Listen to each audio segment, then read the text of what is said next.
Thank you for tuning into another video from JRM Recaps. Spoilers ahead.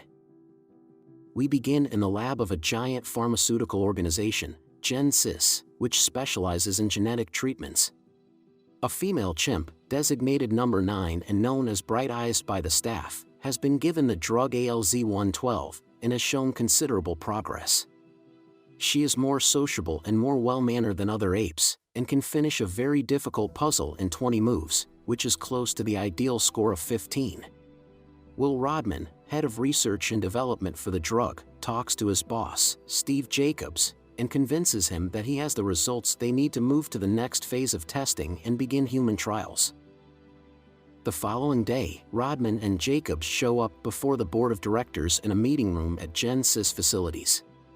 Will explains that the new drug causes neurogenesis, the development of new synapses, something that doesn't commonly occur after birth, and may recuperate quite a few degenerative brain disorders, such as Parkinson's and Alzheimer's. However, the main side effect of someone who ingests the drug is a green sparkle in their eyes. Back in the lab, the senior overseer, Robert Franklin, is experiencing difficulty persuading Bright Eyes out of her enclosure. She acts aggressively towards Robert and his helpers. When they attempt to pull her out with a lasso, she goes wild and runs rampant through the facility.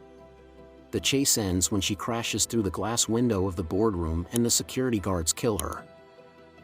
Assuming what they witnessed with Bright Eyes is a brutal side effect of the drug, Jacobs decides to kill the project. Will attempts to alter his perspective, however Jacobs refuses, guaranteeing he wants the rest of the test apes terminated. When Will ends up back at the lab, Robert reveals a child gorilla concealed in Bright Eye's cell. This explains that their assumption was incorrect. Bright Eyes was not acting fiercely because of the drug, but to safeguard her kid. Robert does not have the heart to put down the small ape, and gives the task to Will. Will can't follow through either and he decides to bring the ape home. Will returns home, where he lives with his dad, Charles. Charles suffers from Alzheimer's and needs care from a nurse when Will is nowhere to be found. Will shows the child primate to Charles, and Charles instantly feels a connection. Charles energetically calls the child Caesar, due to his adoration for Shakespeare's Julius Caesar. Caesar soon shows amazing progress, ready to take care of himself after just 2 days. It can be assumed that he got the ALZ-112 virus from his mom. What was supposed to be a brief residence with Will extends to 3 years.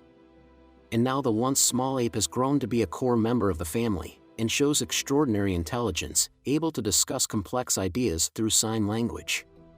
While Caesar has been showing mental development, Charles's Alzheimer's is worsening and he has a brief spout with his nurse. Will takes a significant risk and steals ALZ-112 from chimpanzees. He gives a dose to Charles, and it appears to work incredibly well when Will finds his dad sitting at the piano, playing flawlessly.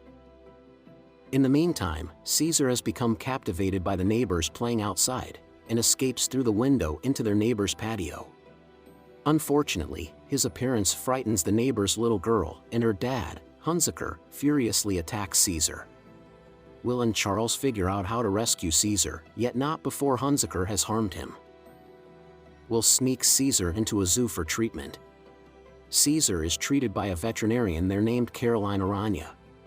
Caroline is fascinated by how well Caesar knows sign language. He even suggests through sign language that Will and Caroline should go out sometime. To appease Caesar, they take him to a redwood forest for some open-air playtime.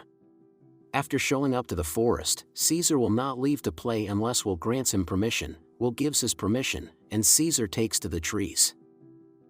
5 years later, Caroline is living with Will, and Caesar has grown and now wears clothes. After an incident one day with a dog in the forest, Will decides to open up to Caesar. They drive past the Genesis building, and Will proceeds to tell Caesar about the drug that made him more intelligent, as well as the passing of his mom. In the 5 years since he was given ALZ-112, Charles's condition has crumbled.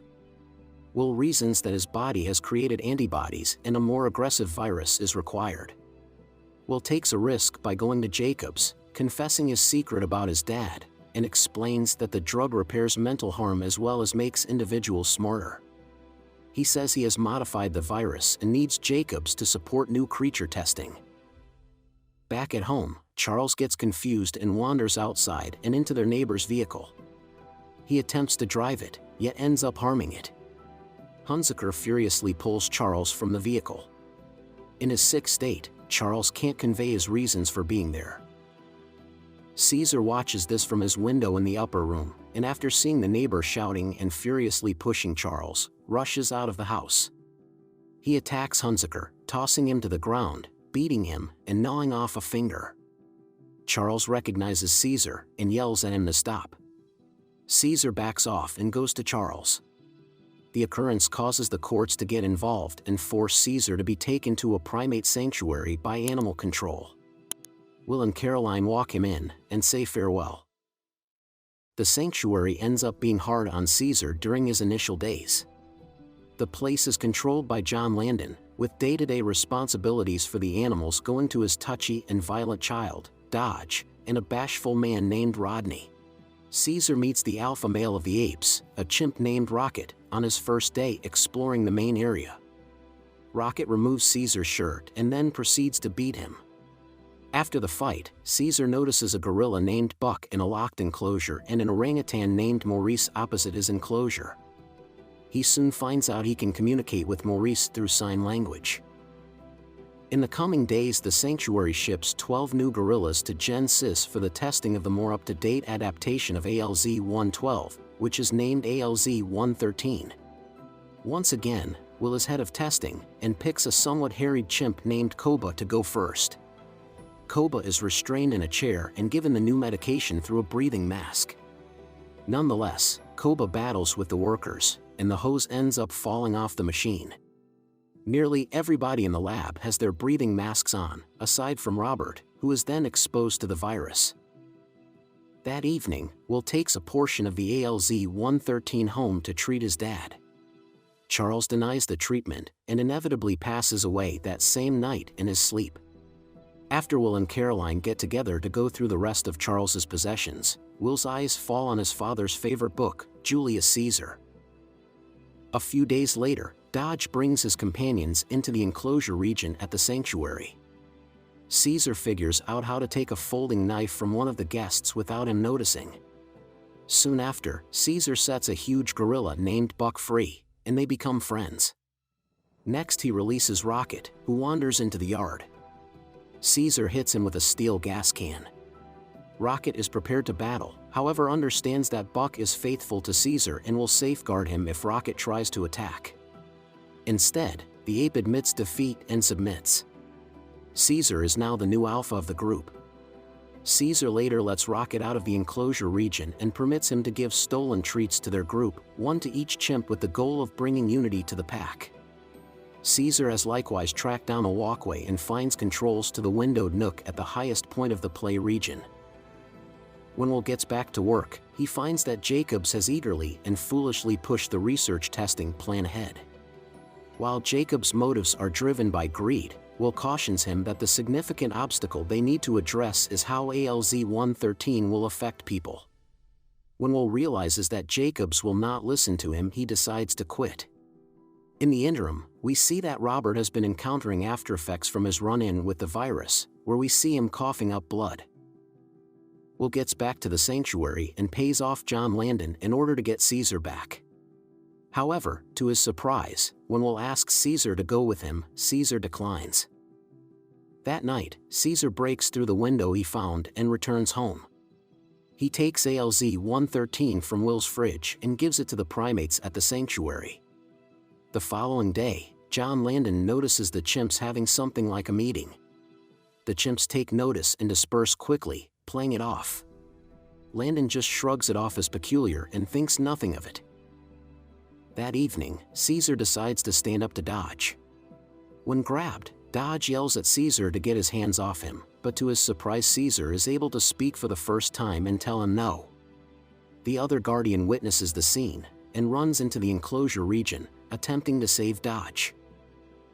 The apes assault him, however Caesar tells them to stop, and in an offer of kindness, places him into Caesar's enclosure. However, Dodge attempts to get away and winds up dead. In the morning, Will calls the sanctuary but gets no response. He decides to investigate and he finds the place destroyed, the apes gone, and the ALZ-113 canisters open in the enclosure regions. In the meantime, the apes are advancing across town. Caesar isolates them into 2 gatherings. Buck goes with one gathering to the zoo to free the apes there, while Caesar drives the second gathering to Genesis. Meanwhile, Robert goes to Will's home to converse with him, yet Will isn't there. Robert is then confronted by Will's irritable neighbor, Hunziker. Surprised, Robert coughs on him and gets his blood on him. Later on, a lady in Robert's building finds Robert dead in his apartment. The report about the ape escape is transferred to Jacobs, who is on his way to Genesis. Once there, he finds that Caesar and different apes have assumed control over the structure and liberated the ALZ-113 apes from captivity. Shortly after, the police are brought in. Jacobs enters a police helicopter as Caesar and Buck's gatherings unite. Will and Caroline have found out about the frenzy, and after discovering that the apes are set out toward the Golden Gate Bridge, they conclude that Caesar is taking the apes to the Redwood Forest. The police are on the bridge waiting to fire on the apes, however Caesar again partitions his powers. One gathering climbs the suspension links, while one more swings from the underside of the construction to move beyond the barricade. In the helicopter, Jacob sees Caesar and orders the men to take shots at him, thinking that the passing of Caesar will stop the others. Be that as it may, as the helicopter floats low to the bridge, Buck jumps onto it, bringing it down at the expense of his own life. Caesar feels misery over the loss of his companion, and before long finds the remaining parts of the helicopter dubiously gripping to the side of the bridge, with Jacobs pleading for help. All things being equal, Caesar dismisses his cries and Kobuk pushes the helicopter off, killing Jacobs upon impact with the water. The apes continue into the forest. Will and Caroline, in the meantime, have advanced onto the bridge.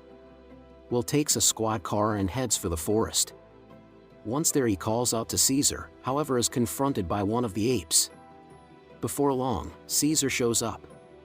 Will pleads with his old companion to come home, but to his surprise Caesar responds with Caesar is home. Will looks as Caesar and his apes move up into the trees and disappear into the forest. Afterward, we see Will's neighbor Hunziker arriving for obligation as a pilot at San Francisco International Airport. As he strolls to his plane, he notices that there is blood running down from his nose, confirming that he is infected, thus triggering the beginning of the end for humanity as we know it. Thank you for watching our recap. If you enjoyed this video, please be sure to hit the thumbs up button and subscribe for future videos. Also, try some of our other videos displayed on screen.